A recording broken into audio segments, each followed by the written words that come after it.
Welcome to Spotlight ETSU. I'm your host, Carrie Oliveira. Today we'll be speaking with Dr. Brian Odle, a local pharmacist who supports research in natural medicine. Dr. Odle is an assistant professor in the Department of Pharmacy Practice at the Bill Gatton College of Pharmacy. Thank you for joining us, Dr. Odle. Thank you for having me. Tell me how you got to be at ETSU. Well, I moved to the area from, actually started out in Memphis, University of Tennessee, and moved up to Maryland, and then married a young lady from Kingsport, and landed, I guess, in the Tri-Cities area, and here I am. And so how did you decide that you wanted to study pharmacy? So you're a pharmacist? You're yes, practicing I am. Pharmacist. Yes. Okay. And so I presume then, how did you decide you wanted to be a pharmacist? Like, is that, I don't know too many kids who, like, when they're 5 or whatever, they're like, oh, I want to be a pharmacist when I grow up. Well, actually what happened is I was looking for a job. I went to undergrad at ETSU in Murfreesboro. Walking down the sidewalk, knocked like groceries out of this guy's hands, picked them all up and said, oh, I'm sorry, I didn't mean to knock you over. And he said, that's fine. He said, by the way, are you looking for a job? I said, well, I could use one. He turned out to be the local pharmacist, walked in the door, started to work, liked it, stuck with it. Oh, so just because you knocked a guy's groceries out of his hands? Yeah, it turned out to be like drugs for delivery. He was taking them to someone's house, and I thought they were groceries. Yes. And so I helped him pick up all the bags. Of course, they were sealed. I didn't know what was in them. Right. And he said, hey, young man, are you looking for a job? I said, sure. He could tell I was about 19, college kid. And he was doing his own deliveries, Yeah, he was doing his own deliveries. He's a little old guy, probably about 65 years old. And he didn't need to be doing that. That's right. He said, would you like a job? I said, yeah. That was just good happenstance. Yeah, so I'm like, I didn't wake up one day and say, I'm going to be a pharmacist. And so you worked in his little pharmacy. That's you were right. helping him out, and then you decided, oh, this is cool enough. I can That's make right. a career out of this. What did you study as an undergraduate? Chemistry and biology. Oh, okay, so it's not too, what were you planning on doing with chemistry and, Chemistry and biology, double major. What were you going to do with that? Well, if not a pharmacist? Saturn, the car plant. I was going to say so the planet. Not the planet. The car industry. They were just building their plant, and so Bridgestone, which is tires. Yes. They had to supply tires for the cars.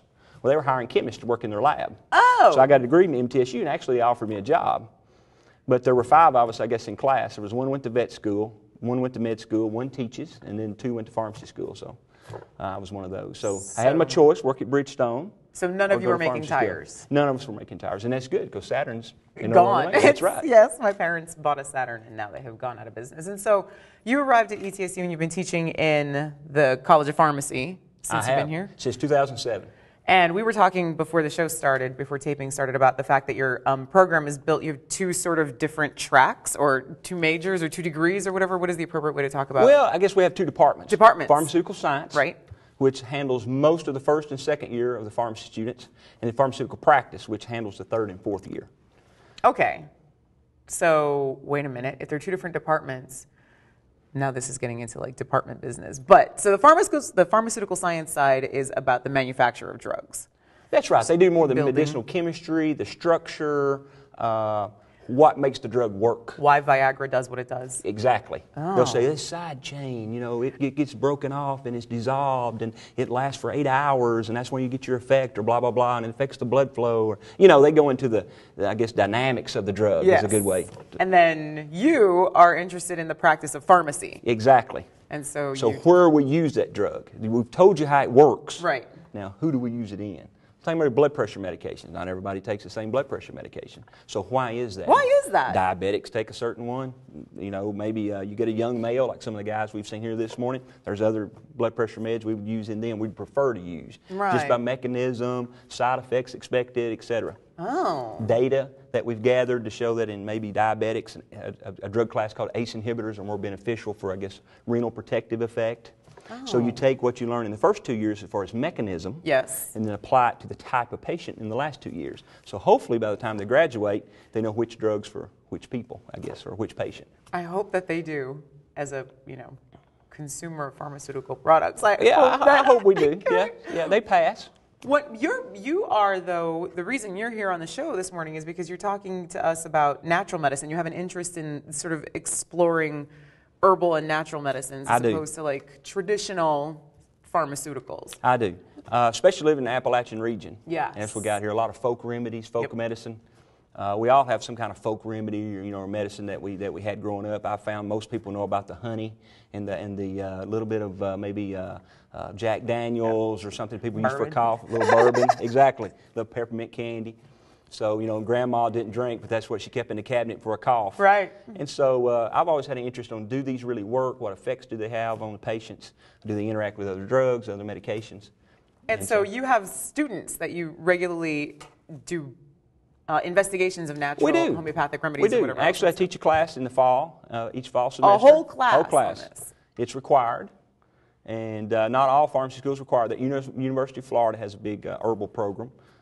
University of Mississippi does. I think you'll find another one over in North Carolina.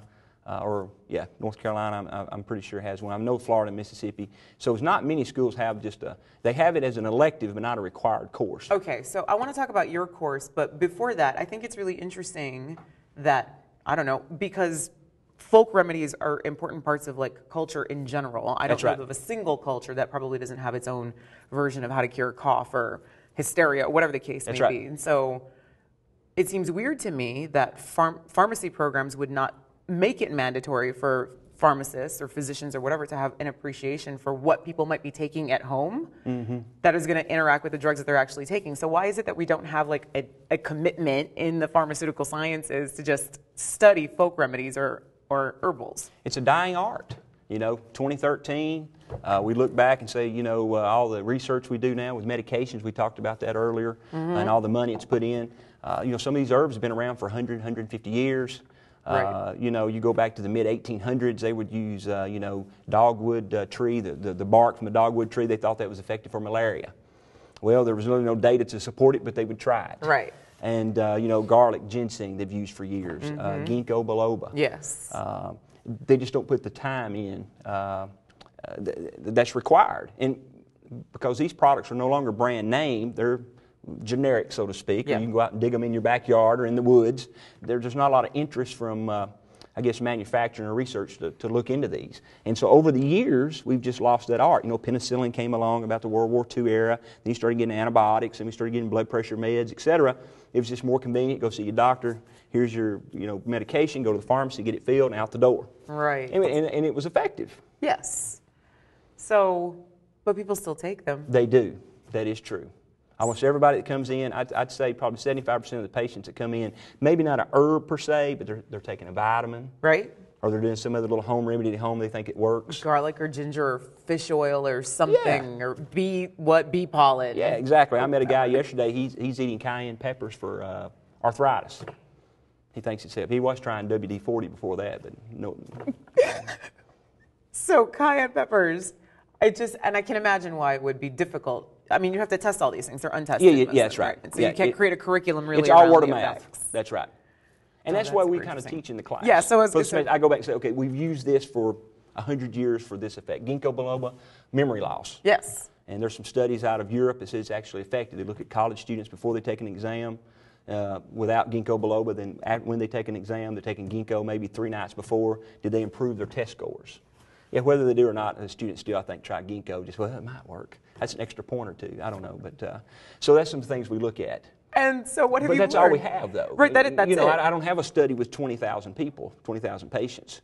No, it's 50 here, 100 here.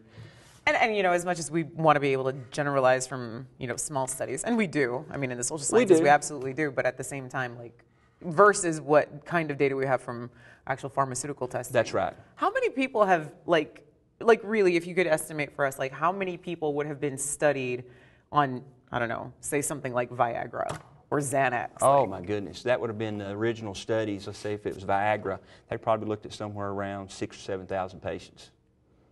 And that would have been before it ever entered the market? That's right. Yes, ma'am. Wow. It would have been. And do they collect data on an ongoing basis? Are there test groups? They do. Yeah, they still collect what we call post-marketing data. Yeah. And of course, physicians and pharmacists are responsible for turning a lot of that data in. Your patients are as well. There's an FDA line they can call and say, hey, I've experienced this side effect. I reported it to my physician. But most of the time, they rely on physicians and pharmacists to turn that data in. That's how we know, and it's something we pay attention to, and I know physicians do and pharmacists do. You get a medication. If you ever wonder why a medication makes it to the market, then later we have to pull it because of a side effect? Yes. That's because that side effect may not show up until you use, let's use the example I just did of 6,000 to 7,000 patients for the Viagra. Let's say you use 7,000 patients just for the sake of argument. Well, when you get to 10,000, now all of a sudden you notice a side effect you didn't see in the first 7,000 because it's that rare. But you say, well, that's not that much. But when you get 2 million people taking it, Now the now percentage of that increases. And that's why you see that. So with some drugs, we study much longer, like with some like blood thinners, certain types of blood anticoagulants, we call them on the market. Those may be in studies with 2 or 3 different studies with 30,000 patients in them, 35, just to be sure you're catching all the side effects. You know, what other problems can they cause? How bad does a side effect have to be? Is it a matter of prevalence or severity that would call severity? Severity. So yeah, because prevalence, like headache, dying.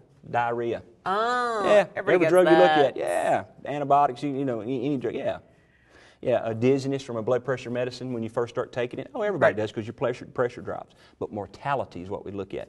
So if you're dying while you're on it, some drugs never make it to the market. I wouldn't want to be in that test group. Oh, no. No. How does one end up in a test group for a drug anyway? Well, sometimes what happens is, let's say you're going to see a physician in a clinic and you're diabetic. And there's new diabetes drug on the market. It looks really good. Looks like some promising data. They used small test groups initially, maybe 300 or 400 patients. They said, oh, it really looks good. Their blood sugar is under control. Let's try it in a larger group. So you go into your physician. They said, you know, you're pretty well controlled. We'd like to get your blood sugars a little lower. You can be in the test group for this new drug, free of charge. You get the drug for free. Right. And you just have to come in so often for blood work, etc. Make note of any side effects. And it might kill you. Yeah, well, usually in those cases, you know, I guess you could, because that has happened. There have been drugs pulled for liver damage. Excuse me. But in most cases, no. Yeah. Mortality, you run more into the cardiovascular meds, the ones we use in cardiology, maybe critical care type medications, because those patients, you have to remember, they're already really sick anyway. Yes. And so what we're trying to, like, last ditch effort, That's right. That's right. So better we treat you with something experimental than not treat you at all. Yeah, and we call that compassionate use sometimes. You can get a drug that's not officially on the market, but it's for compassionate use. We've had to do that before, even in our setting at one of the local hospitals or area hospitals. I know they do that. And not often. Right. But you have to get a drug, and they'll ship it in maybe to the airport, and you go pick it up, and you know, the physician's got instructions, and they know how to use it, and you use it for compassionate use or compassionate basis. I did not know that. Oh, yeah. That is fascinating. So in this class of yours with the homeopathic medicine, is that what we call it, natural medicine? Yeah, either homeopathic medicine, natural medicine. We talk about homeopathic remedies. We talk about herbs. You know, a massage does you good for you sometimes. You know, you leave. I don't know. Every time I've ever had a massage, I've ended up worse than better. Oh, okay. I don't like that at all. But are your students taking this class? I know it's required, but do any of them come into this class thinking that they're more like naturalists or homeopaths sort of in general in their orientation to pharmacy, or do you having some students who are into learning about natural medicine because that's what they want to practice? Yeah, most are not just really into natural medicine. You know, they know when they get out that they're probably not going to. Let me back up. They approach it from the standpoint of, I'm going to be working in pharmacy, whether they own their own or whether they work at one of the major retail pharmacies. Because it's $1 billion industry, odds are every day someone's going to ask them an herbal medicine question. Yes. And so they want to know and have an understanding of how to answer it. Right. And they think about, okay, based upon the medication you're taking, looking at your list of medications, these herbs would not be appropriate because of maybe increased bleeding risk or maybe drug interaction. We've got a case report now where we had a cancer patient taking his chemotherapy. Yeah. He took an herbal product without telling his physician. Well, he came in and, you know, after chemotherapy, sometimes your blood counts drop. Right. Because it has an effect on your white blood cells, etc. His stayed down lower than normal. Had to admit him to the hospital. They're scratching their heads. What's wrong? This guy's white and they won't come back up. Did we give him too much chemotherapy? And we were looking, and we didn't. He was taking this one little herbal product that he thought would help boost the immune system. Oh, no. Well, it turns out what it did, it inhibited the metabolism of the drug or the chemo, so it stayed around longer. So as the drug stayed around in the system longer, kept his counts down longer. So it actually had an effect that we knew about. So we reported that, got a case report that was published back last summer. Neat. So that's why they come into the class expecting to learn. Yes. Now there are a few, I've had a few students in times past who, they have American ginseng. Yeah. It's worth, I don't know, $900,000 a pound. It was somewhere around $950 a pound before.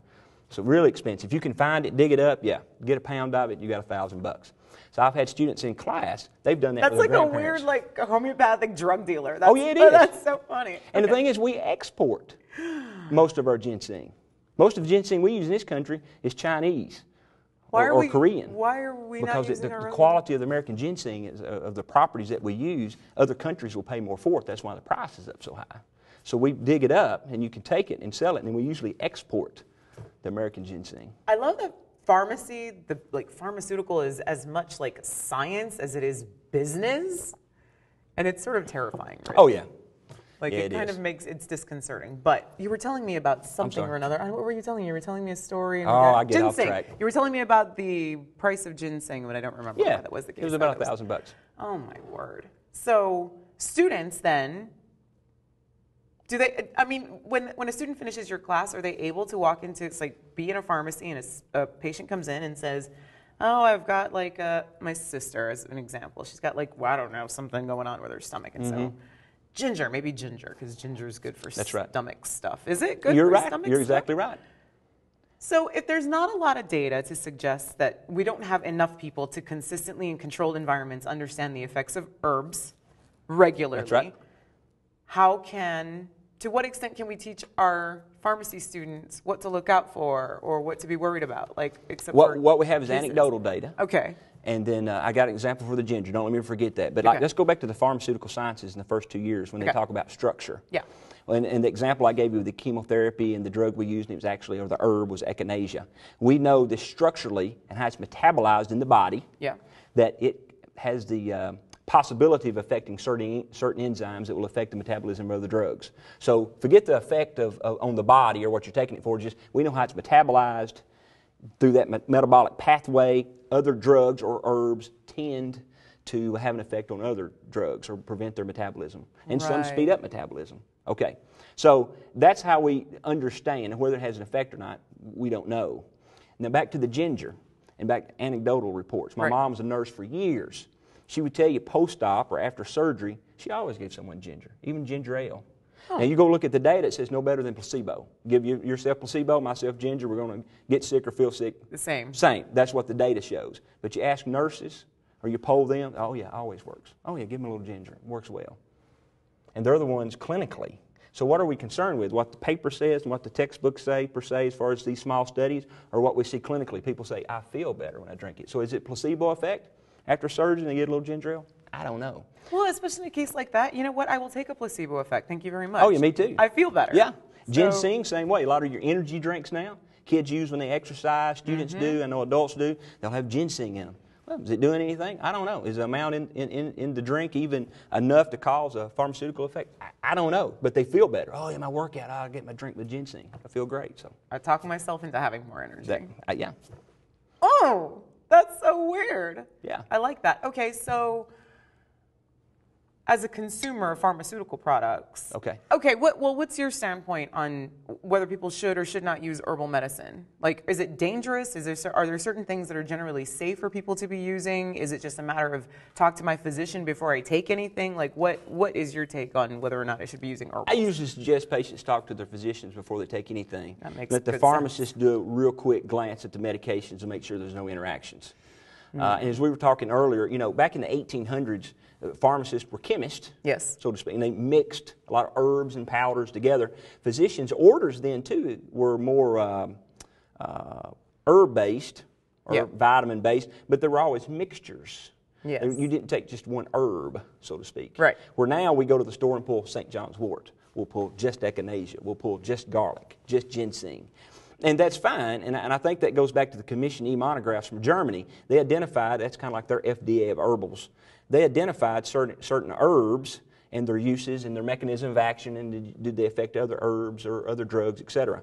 But what we forgot is the way we use these herbs were usually in combination. Like the example I would give would be like Hollywood stars. You have one leading actor, then a lot of supporting cast. Right. We don't use them that way today. Right. And so that's what makes me a little nervous about us using herbs just without talking to a physician, or just, you know, the echinacea in the example of the gentleman with the chemotherapy. Yeah. The physician knew that this drug could cause this type of side effect or effect on other drugs. So he probably would have said, stay away from that right now. If you're concerned about your immune system, I'll give you something else, or let's talk about it. Right. But he didn't. He went and got it himself and spent an extra week or so in the hospital with everybody racking their brains trying to figure out what was wrong. Well, no, that's the thing about, like, you know, cold remedies in particular. Exactly. About echinacea and zinc and like those companies who make, like, oh, I will cure your cold faster, Zicam or whatever it is, right? So it's got zinc and echinacea and vitamin C or whatever else, and it's like, well, that's natural and whatever else. It would not occur to me would never occur to me to ask my physician before I took a cold remedy. It's like taking a cough drop to me. Exactly.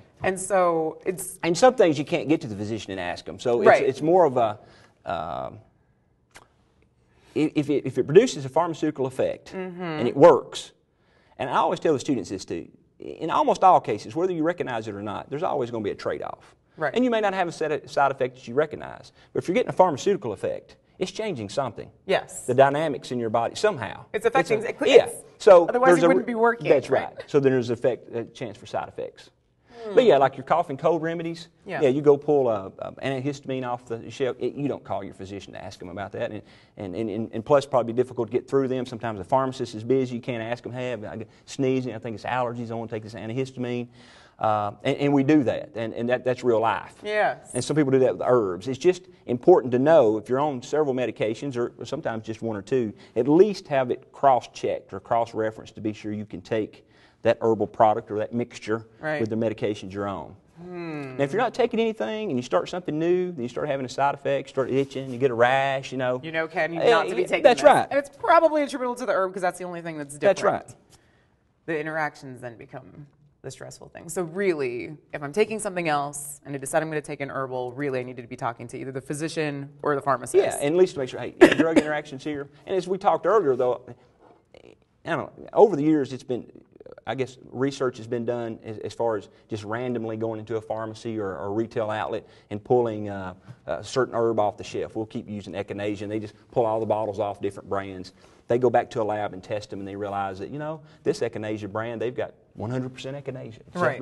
This other one only has 12%. The rest of it's made up with filler because there's really no quality control. So, again, I'm a big fan of herbs, natural remedies, natural medicines, but when you get down to it, where's the quality? Where's the quality control? I get asked all the time, what's the best brand? Because consumers know that there's a difference. Yes. There is. And there's probably certain brands of, soft drinks or milk people like to buy or juice or whatever. My daughter only drinks one brand of juice. You buy another, she tasted, ooh, that's not my brand. That's right. Right. So people know that too as far as herbals go. So. Which, that's not a thing I would ever worry about with ibuprofen, for example. Exactly. I buy whatever. If I've got a headache, I buy whatever is cheap, the store brand, it doesn't matter to me. Because I assume it's all the same because it has to be by law. That's right. Whereas echinacea or multivitamins. That's right. You're correct. Okay, so if I'm looking at a bottle of multivitamin, for example, and it says that there's this amount of all these things in there, does that have to be true? Like if it says there's 1,000 whatever units, it does. Whatever, so it'll have that much of that thing in there, but whatever else might comprise the pill or the capsule might be different than something else. That's right. Okay, and I don't know what that other stuff is. Yeah, like probably nothing. Well, like fillers that we use to make up, or that we QS with on a capsule. And what I mean by QS, you have a little space left of the capsule. You have to put something in there to, fill it up, or you got to have binders in a tablet. Something has to hold the tablet thing together. Yeah. I've always wondered what does that. Yeah. It's glue. No, it's not glue. Okay. I hope not. Well, people have allergic reactions to those. Have you ever known anyone? Because it's pretty common having an allergic reaction to red dye. Yes. Yellow dye. Oh. A lot of times how people find that out, it's either clothes they wear. When they're young, they get a rash. Mom says, hey, where'd you get that rash? Oh, I put a red sweater on. Oh, maybe you're allergic to red dye. Not do that. But we've also seen that in capsules from pharmaceuticals as well. And sometimes it doesn't have to necessarily be a red. It can be like a red and yellow mix, and you get kind of a pinkish capsule, but it still has the red dye, and that's what they're allergic to. Oh, that's more common than what people think. Oh. Oh, yeah, so you can be allergic to binders in a tablet as well. Oh, my goodness. That is fascinating to me. Okay, so I'm curious about your thoughts on medical marijuana.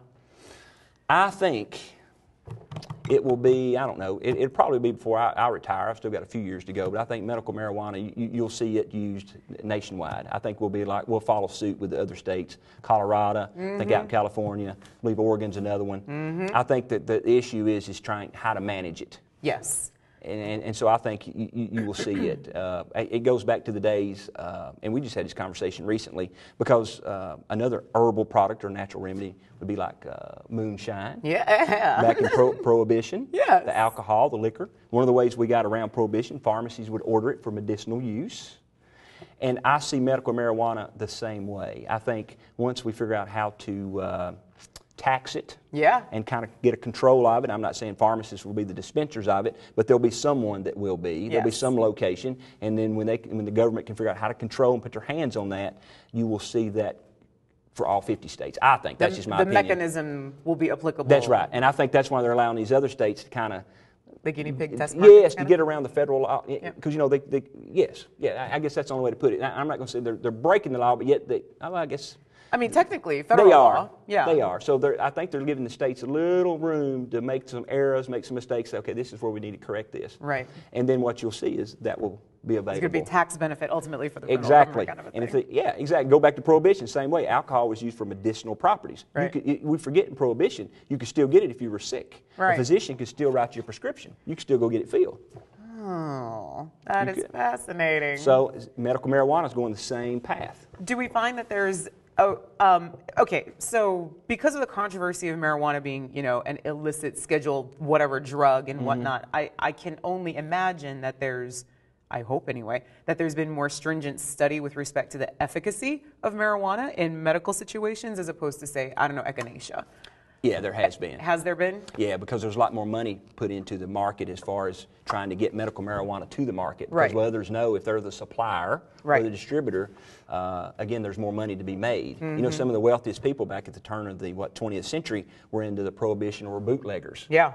And so I think you see this. People see the same amount for medical marijuana. Yes. And so there's been more money put into the studies. Nausea and vomiting, patients with chemotherapy, it relieves the nausea, vomiting. They're not taking anything by mouth, nothing's on the stomach. They're just inhaling it, and they still get the same effects. Their appetite goes up. All those studies have been done. They eat a little more, they get the munchies. Yeah. You want them to put weight on. Yes. And so that's been studied. And we find this effect, this is actually true, this is not just anecdotal, these are like controlled Yeah, now when you get in a larger, group of patients, there's some argument that you get the placebo effect again, but in general, marijuana seems to have those effects on patients. I mean, of course, just growing up and just routine, I guess, in the culture, we understand that too. Oh, they've got the munchies or whatever, So the medical effects are the same as the recreational side effects. Exactly. And if they can figure out a way to, as with, alcohol would be, and you have your manufacturers, that's another thing they'll figure, you don't want somebody growing it in their backyard. No, right. Again, you want the medicinal grade, so to speak. Yes. Does that make sense? It does totally make sense. And I imagine that the mechanism for doing that with the FDA, would that fall under the FDA? It would. Oh my goodness. And they would have to then suddenly regulate marijuana farms. It would. Well, just like tobacco. See, I didn't think about it earlier, but you remember back in the 1800s, the FDA, No, I don't remember back in the 1800s. Well, I'm a big history buff too, but the FDA didn't regulate tobacco, but the federal government did on the plot of land you could grow tobacco on. You just couldn't go out and grow like a 10-acre plot. You had to be approved for certain places. So you had. So if I'm going to be a tobacco farmer to send my tobacco to be manufacturing cigarettes, I had to have my land had to be of a. Yeah. In other words, they allotted you a certain plot or a certain size. I didn't know that. Oh yeah. You just couldn't go out and say, I'm going to put 10 acres of tobacco in. I'll put 5.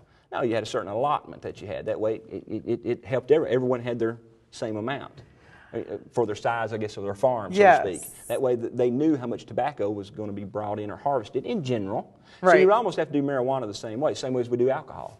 Oh, this is so fascinating. It didn't even occur to me until halfway through the conversation. I was like, well, we have this huge potential herbal market where marijuana is concerned. That's right. And we talk about that in class some. And again, we spend, I don't know, maybe an hour on the moonshine or the bootleggers back and how we use that. And medical marijuana always comes up in conversation now. Right. Because, again, who knows who will be the distributor? Is it just going to be your little marijuana shops? Right. Or are they going to come in and say, no, you're going to have to buy that from a pharmacy. You won't need a prescription, but you have to buy it, Yes. Because you got to have somebody to keep control of it. Totally fascinating. I have learned so much from this conversation with you. I didn't know that I wanted to know all this stuff. Well, and I probably told you more than you wanted to know. You know what? I'm glad for that. More information is better. So thank you so much for being here, Dr. Odle. We've been speaking today with Dr. Brian Odle about his work with natural medicine. Please join us next time on Spotlight ETSU.